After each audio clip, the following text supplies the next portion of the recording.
عندنا مشكلة بنحتار فيها جدا، هي صاعقة الناموس، عطل صاعقة الناموس. صاعقة الناموس ده حضراتكم عارفين انه شغال على الكهرباء، بحيث ان الناموسة بتنزل جوه تلمس الشبكة الداخلية فالناموسة تنفجر. تقعد صوت فرقعة جامدة كده، دي الناموسة دخلت صعقها التيار. دلوقتي حاليا عندنا الصاعق شغال وبيصعق الناموسة اللي بتيجي عنده، لكن ما بتنورش اللمبات. هنقول لحضراتكم احدى اعطاله ونشرحها لحضراتكم ازاي تشخصوها وازاي تعالجوها باقل التكاليف وباحترافيه كامله. خليكم معانا. الاول بنفك الصاعق ونشوف مكان المسامير ونفكه. تمام. دول بقى في الجنب هنا، مرات كل صاعق ليه مكان مسامير بيتفك ونطلعه، ومرات صاعق بتركب ضغط كبس كده مع بعضيها. احنا هنفك حضراتكم دلوقتي الصاعق ونصلحه قدامنا. شوف في المية كم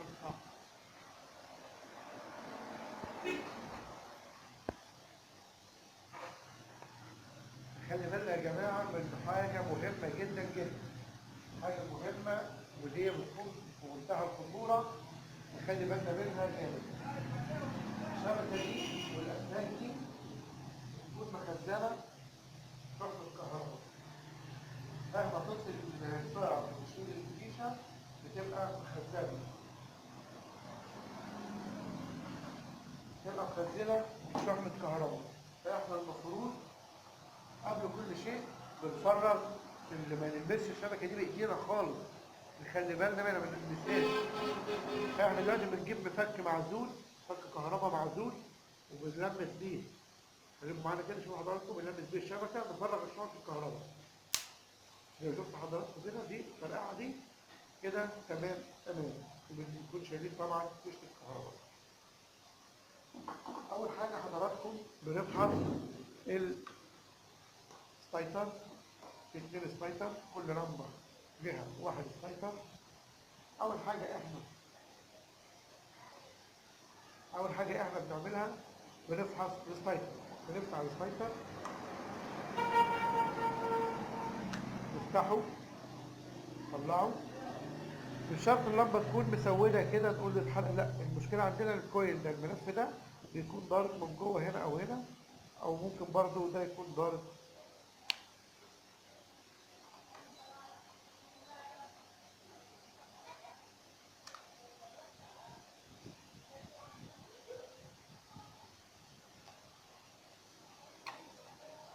نخلي بالنا يا جماعه، بنقلع السبايكر نشيله خالص،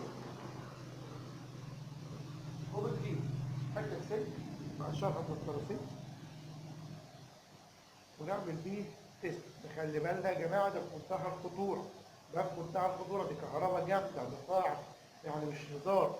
نخلي بالنا على قد ما نقدر تكون الحاجه معزوله والحاجه متامنه ومطمنين ان احنا شغالين بيها. اول حاجه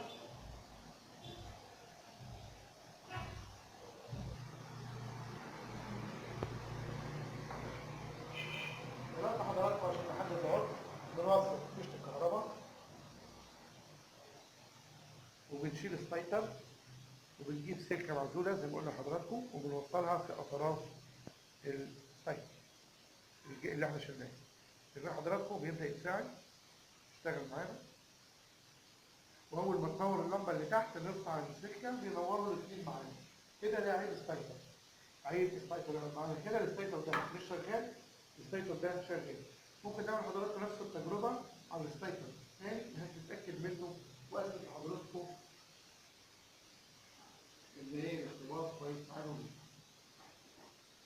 نفرغ الكهرباء بعد ما نشيل الفيشه.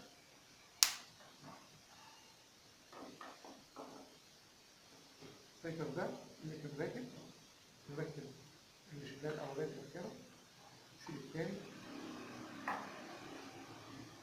نفصل الكهرباء، نعمل نفس الطريقه.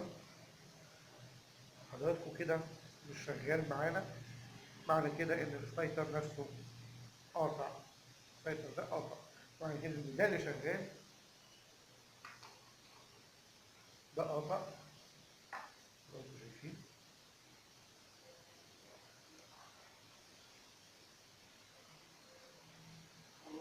نجيب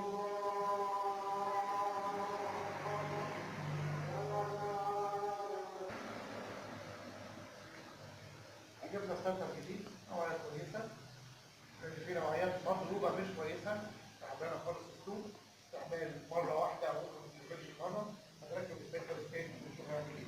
فرق الكهرباء، نركب السلكة التاني.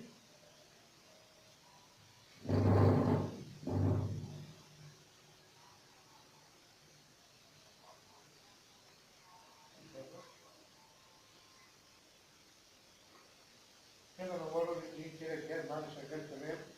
كده حضرتك الصح مختلف في تصليح ساعة الناموس، وشايفين حضرتك تشتغل والساعة معانا تمام. حضراتكم في أعطال تانية احنا بنكون مثلا وصلت لكم، تابعونا في سلسلة تصليح ساعة الناموس. كده شرحنا عطل السايتر وشغلناه تمام واشتغل، وإن شاء الله يكون ايه الفيديو عجبكم. أولا بنفصل الكهرباء كمان مرة، ما ننساش نفرغ شحنة الكهرباء، ما ننساش الحركة دي يا جماعة، ونبدأ نركب الجهاز زي ما فكرنا خطوة خطوة زي ما فكرنا. قناة اللقاء بنشكركم متابعة الفيديو للنهاية. لو عجبك الفيديو ما تنساش تضغط على زر لايك. لو انت شايف ان الفيديو ده يفيد حد تاني اضغط على زر المشاركة. وسعيد جدا بتعليقاتكم. لو في اي حد منكم عنده اي استفسار او اي مشكلة اكتبوا لنا في تعليق تحت الفيديو، احنا بنرد على جميع التعليقات بأولوية المشتركين بالقناة.